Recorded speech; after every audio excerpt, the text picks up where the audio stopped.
Hello everyone, good morning. আমার চ্যানেলে তোমাদের সবাইকে স্বাগত। আমি মৌসুমি। তো সকালবেলা উঠে প্রতিদিনের মতো একটু দুধ চা করে নিচ্ছি, একটু দুধ চা বিস্কুট দিয়ে খেয়ে নেব। আর এদিকে সকালের কাজকর্ম, ঘরদোর পরিষ্কার করা, এটাই করছি। ঘরদোর মুছে নিলাম, তারপর তো রান্নাবান্না আছেই। আর সকালে একটু সয়াবিনের তরকারি করেছি অল্প করে, বড় মেয়ে যাবে পড়তে। আর এদিকে ফ্রিজ থেকে দেখো সবজি বের করে নিচ্ছি। আজকে মাছ মাংস কিছুই নেই, যেটা রান্না করব না।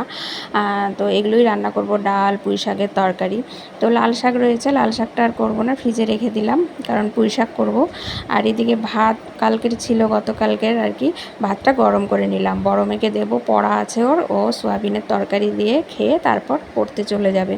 তো ওকে এই যে থালার মধ্যে ভাত আর তরকারি দিয়ে দিলাম।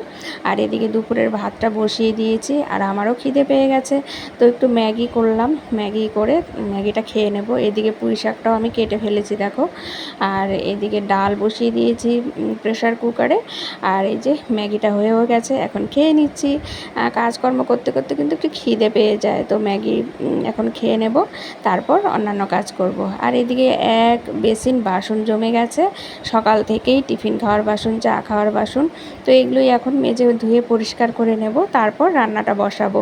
আর এইদিকে দেখো সবজি তো কাটা হয়েই গেছিলো, এখন পুঁই শাকটা বসিয়ে দিচ্ছি। আদা জিরে বাটা, শুকনো লঙ্কা, তেজপাতা সম্বার দিয়ে, পাঁচফোড়ন সম্বার দিয়ে এই যে সবজিটা কষাচ্ছি, তারপরে পুঁই শাকটা দিয়ে দিলাম। এখন ঢেকে দেবো, আস্তে আস্তে হতে থাকবে।